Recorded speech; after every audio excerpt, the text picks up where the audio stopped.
Il va falloir penser à l'image, comment projeter l'image, mais aussi et surtout peut-être au son. Je vais prendre un exemple. J'ai sur une des tablettes de la classe une création, un morceau réalisé par des élèves, et je trouverais intéressant, là on l'entend sur les enceintes de la tablette, mais moi je trouverais intéressant que les élèves puissent la projeter à l'écran là-bas du vidéoprojecteur et la faire écouter sur des enceintes. Je vais vous proposer deux solutions.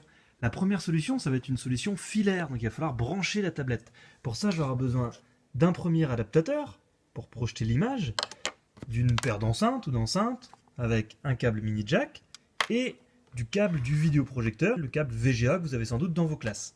L'adaptateur est relié au port Lightning, on appelle ça, c'est le port du chargeur de l'iPad, et de l'autre côté relié au câble VGA. Le câble VGA, c'est le câble du vidéoprojecteur. Et de l'autre côté de la tablette, eh bien, on a le câble mini jack qui est dans la sortie casque, la sortie audio de l'iPad, et qui de l'autre côté part vers les enceintes. Et si tout fonctionne bien, je lance le morceau ici, le son sort bien des enceintes, et de l'autre côté, grâce au câble VGA, l'image arrive dans le vidéoprojecteur et sort bien sur l'écran.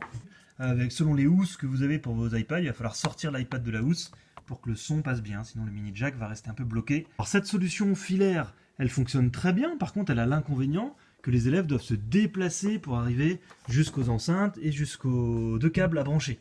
C'est pour cela que je vais vous proposer maintenant une deuxième solution. On a besoin d'un vidéoprojecteur et en plus d'un petit boîtier que là vous voyez posé sur le vidéoprojecteur au plafond, qui s'appelle l'Apple TV. Cet Apple TV est relié par un câble à l'arrière du vidéoprojecteur.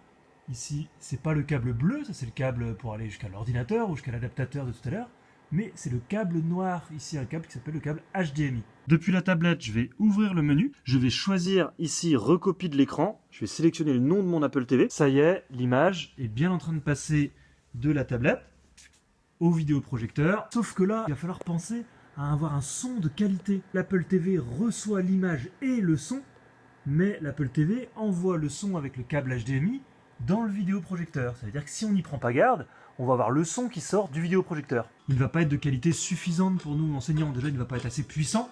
Là, vous voyez qu'on l'entend un tout petit peu parce qu'il sort de la petite enceinte du vidéoprojecteur. Et en plus, il y a même des vidéoprojecteurs qui ne vont pas avoir d'enceinte intégrée. C'est pour ça que là, moi je vous donne un conseil, c'est d'avoir un petit câble mini jack que vous reliez à la sortie audio, et cette sortie casque va être elle-même reliée à une paire d'enceintes qui peut être fixée au plafond ou posée sur le vidéoprojecteur, ça dépend de la configuration. La différence avec tout à l'heure, le son qui va passer par le vidéoprojecteur mais aller jusqu'aux enceintes. La différence avec tout à l'heure, elle est assez nette je pense, c'est déjà la puissance du son et puis aussi la qualité, l'équilibre entre les aigus et les graves. Et là ça va être pour nous de qualité, ça va permettre en plus d'arroser toute la salle dans laquelle les élèves seront présents. Le gros avantage de cette solution sans fil, c'est que depuis n'importe où dans la classe, les groupes d'élèves qui seraient en train de travailler, on peut leur demander à n'importe quel moment de projeter à l'écran et de diffuser le son dans les enceintes pour faire écouter ce qu'ils ont produit.